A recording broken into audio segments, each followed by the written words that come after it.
आपण स्वानंदकडे जाऊया. स्वानंद, कशा पद्धतीचे म्हणजे आतापर्यंतचा कॉन्टॅक्ट राहिलेला आहे जे अटक झालेले आरोपी असतील किंवा मग आता हे फरार आरोपी असतील यांच्यामध्ये, त्यातला प्रामुख्यानं सुदर्शन घुलेच्या दृष्टीनं कसे कनेक्शन्स राहिलेले आहेत अटक झालेल्या आरोपींबरोबर? कारण तू सुद्धा उल्लेख केला असते म्हणजे की संतोष देशमुखांना जेव्हा मारहाण झाली होती तेव्हा प्रतीक घुले आणि सुदर्शन घुले हे सगळे सोबतच होते, एका गाडीतनं गेले होते आणि तिथं त्यांनी संतोष देशमुखांना आधी मारहाण केली, गाडीत घातलं, त्यानंतर पुन्हा मारहाण केली आणि त्यात त्यांचा मृत्यू झालेला आहे. त्यामुळे सुदर्शन घुले आणि अटक झालेले आरोपी यांचा कसा संबंध आहे आणि जे फरार आरोपी आहेत 2 ते 3 तर त्यांच्याशी कसा संबंध आहे याच्याबद्दल कशी माहिती आपण देऊ शकतो?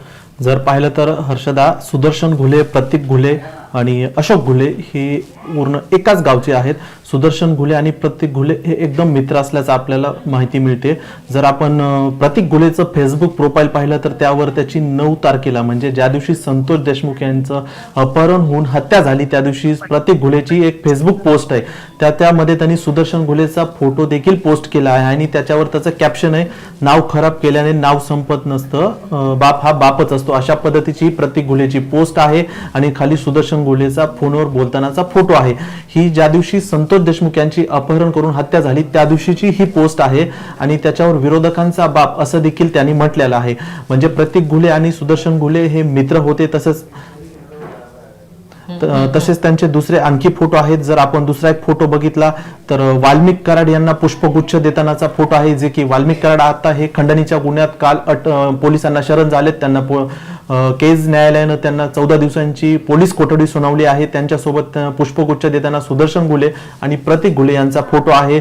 तसेच जर आपण एक आरोपी आहेत खुनाच्या प्रकरणातील खंडणीचे विष्णू चाटे यांच्यासोबत प्रतीक घुलेचा फोटो आहे. आमचं हक्काचं प्रेरणास्थान आदरणीय विष्णुभाऊ चाटे असं प्रतीक घुलेचे सोशल मीडियाचे जे प्रोफाईल पाहिल्यानंतर आपल्याला दिसतं. म्हणजे विष्णू चाटे यांच्यासोबतच हे सर्व प्रतीक घुले असतील, सुदर्शन घुले असतील हे काम करायचे. अजून एक पोस्ट आहे 16 तारखेची, त्यांच्या दोघांचा फोटो आहे. प्रतीक घुलेच्या ही टाइमलाईनची आहे.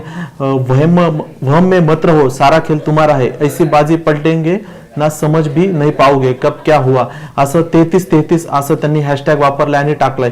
विशेष म्हणजे 3333 असा जो नंबर आहे तोच नंबर काळ्या स्कॉर्पिओचा देखील होता, ज्या स्कॉर्पिओ मधून संतोषना अपहरण करून त्यांची हत्या केली आणि नंतर त्यांची बॉडी ही दैठणा गाव केज तालुक्यातीलच आहे तिथे त्यांची टाकली आणि त्यानंतर त्यांनी दैठणा पुन्हा तसंच धाराशिव जिल्ह्यामध्ये पोबारा केला. जर आपण पाहिलं तरी एकाच गावचे एकाच विविध गुन्ह्यांमध्ये त्यांचे संबंध होते. मग तो चोरीचा असो किंवा छेडछाडीचा असो. त्यांच्या गावामध्ये जर आपण लोकांशी बोललो तर त्यांच्या लोक असं बोलतात की यांना गाव कदरलं होतं. म्हणजे आता ह्या गुन्ह्यामध्ये सापडल्यानंतर फरार आहे त्यानंतर गावात एक शांतता पसरली असं ह्या लोकांचं सरळ म्हणणं आहे.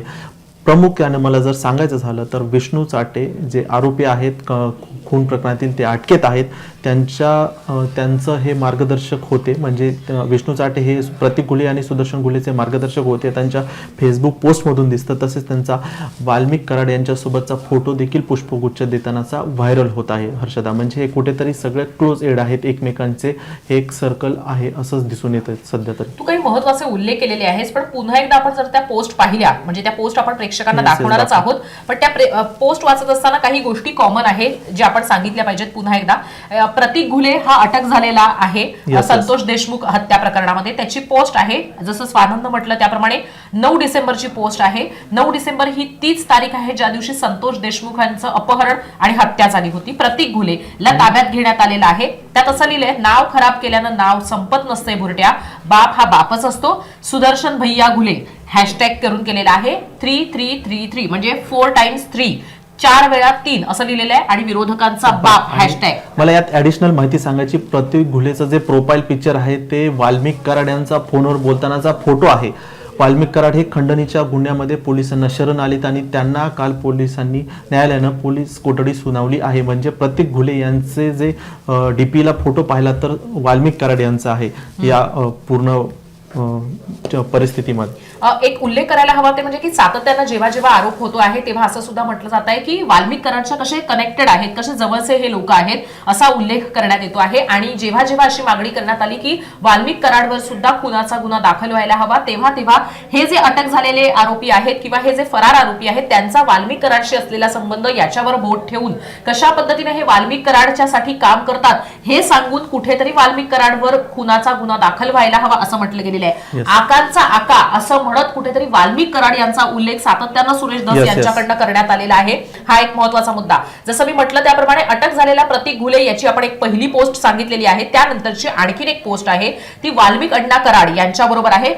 जे हे याच्यामध्ये दिसत आहेत त्यांनी सुद्धा म्हणजे त्याच्यामध्ये मला वाटतं की सुदर्शन घुले आहे आणि सुदर्शन घुले आणि प्रतीक घुले दोघेही तिथे प्रेझेंट आहेत आणि एक बुके देतात ते म्हणजे पुष्पगुच्छ देऊन वाल्मिक कराड यांना ते देत आहेत तिथे. आणि तिथे खूप सारे लोक आहेत पण त्यातील प्रमुख आरोपी आपल्याला ते दिसत आहेत. म्हणजे सुदर्शन घुले एकदम जवळ आहे आणि एक व्यक्ती सोडून त्याच्या बाजूला प्रतीक घुले असल्याचं दिसतंय आणि त्या पोस्टवर आहे #3333 4 टाइम्स. हे सांगण्याचं कारण आहे म्हणजे या जेवढ्या पोस्ट समोर आलेल्या आहेत त्या सगळ्या पोस्टमध्ये हॅशटॅग म्हणून 4 टाइम्स 3 आहे किंवा 4 वेळा 3 असा आहे, 3333 असा नंबर आहे. आणखीन एक पोस्ट स्वानंद आपल्याला सांगितलेली आहे त्याच्यामध्ये प्रतीक घुलेचा जसा उल्लेख केला होतास तू त्याच्यामध्ये प्रतीक घुलेचा जो काही प्रोफाईल पिक्चर आहे तो वाल्मिक कराडचा आहे. यात असं म्हटलेलं आहे ते म्हणजे आमचं हक्काचं प्रेरणास्थान, लक्षात घ्या आमचं हक्काचं प्रेरणास्थान आदरणीय विष्णू भाऊ चाटे.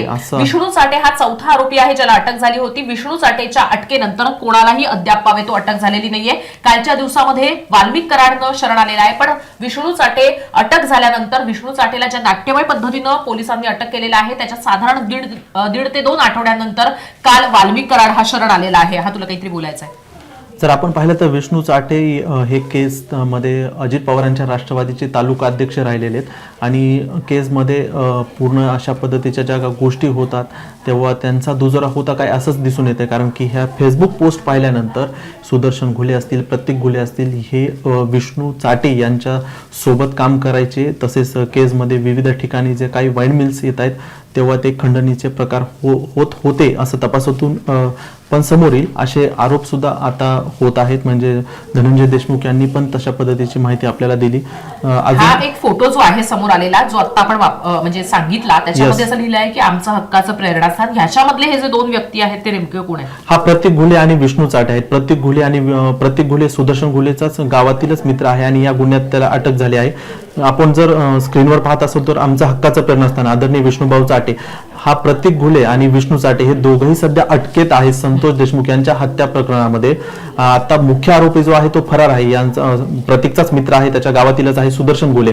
तो कुठे गेलाय आता सीआयडी त्याचा तपास घेईलच. विष्णू चाटे हा वाल्मिक कराड यांचे सुद्धा मावस भाऊ असल्याचं बोललं जातं. ते निकटवर्ती आहेत, धनंजय मुंडेंचे ते निकटवर्ती आहेत. आता विष्णू चाटे यांची जर आपण फेसबुक प्रोफाईल पाहिली, इंस्टाग्राम अकाउंट पाहिले तर त्यावर धनंजय मुंडे यांच्यासोबतचे अनेक फोटो आपल्याला देखील पाहायला मिळतात. म्हणजे आणखीन एक आपण जे पोस्ट पाहतो आहोत जी समोर आलेली आहे त्याच्यानुसार 16 डिसेंबरची ही पोस्ट आहे ज्यात प्रतीक घुलेनेच पुन्हा टाकलेले दीपक घुले आणि 6 जणांना त्याने टॅग केलेला आहे. त्यात असं म्हटलंय वहम में मत रहो कि सारा खेल तुम्हारा है, ऐसी बाजी पलटेंगे ना लाला, समझ भी नहीं पाओगे कब क्या हुआ. परत #3333. एक महत्वाचा मुद्दा आहे जेव्हा पण कधी आपण कुठल्या गोष्टीच्या संदर्भामध्ये म्हणजे पोलीस जेव्हा तपास करतात तेव्हा ते काही गोष्टी म्हणजे अनकोड करण्यासाठीचा भर दिला जातो आणि त्या अनकोडिंग मध्ये हा 3333 नंबर काही आहे का याच्याबद्दलचा सुद्धा विचार करायला हवा किंवा केला जाऊ शकतो असं मला वाटतंय. कारण सातत्यानं #3333 हे म्हटलेलं आहे आणि प्रतीक घुलेच्या पोस्टवर आपल्याला पाहायला मिळतं. आता सुदर्शन घुलेच्या संदर्भामध्ये म्हणजे आपण तसं मी तरी पाहिलेलं नाहीये, तुझ्या माहितीत असेल तर सांग. सुदर्शन भैया घुलेच्या पुढे 333 म्हटलेलं आहे जिथं वाल्मिक कराडचा भेट म्हणजे सत्कार करण्यात आलेला आहे किंवा आपण असं म्हणूयात की त्यांना पुष्पगुच्छ देण्यात आलेला आहे. त्याच्यात सुद्धा 4 टाइम्स 3 ते हॅशटॅग वापरून केलेला आहे. पुन्हा आमचं हक्काचं प्रेरणास्थान म्हणत विष्णू चाटे म्हटलेलं आहे, त्याच्यात पण 333 म्हटलेलं आहे. आणि त्याचबरोबर की ज्या पद्धतीनं म्हणजे आतापर्यंत जे काही गोष्टी अशा समोर येतात त्याच्यानुसार लोक म्हणजे शेरोशायरी लिहिणं किंवा अशा पद्धतीच्या गोष्टी लिहिणं यात काही चुकीचं नाहीये पण त्याच्यात सुद्धा 333 हे आलेलं आहे आणि असं म्हटलेलं आहे ऐसी बाजी पलटेंगे ना लाला, समझ भी नहीं पाओगे कब क्या हुआ. ही 16 डिसेंबरची पोस्ट आहे. हे लक्षात घ्या की गोष्टी कशा घडत गेलेल्या आहेत. 6 तारखेला एक मारहाणीचं प्रकरण समोर येतं, त्याच्या 3 दिवसानंतर संतोष देशमुखांचं अपहरण होतं. मस्साजोगचे सरपंच असतात, त्या संतोष देशमुखांनी मारहाण झालेल्या प्रकरणामध्ये तक्रार दाखल केलेली असते, त्यांचं अपहरण होतं आणि त्यानंतर अवघ्या काही तासातच म्हणजे सकाळी अपहरण आणि संध्याकाळी त्यांचा मृतदेह पडलेला आढळतो. आणि त्याच दिवशी फेसबुकला ही पोस्ट दिसते की विरोधकांचा बाप नाव खराब केल्याने नाव संपत नसतं, अशा पद्धतीची पोस्ट आहे. बाप तो बाप असतो अशा पद्धतीची प्रतीक घुलेची पोस्ट आहे आणि सुदर्शन घुलेचा त्यावर फोटो आहे.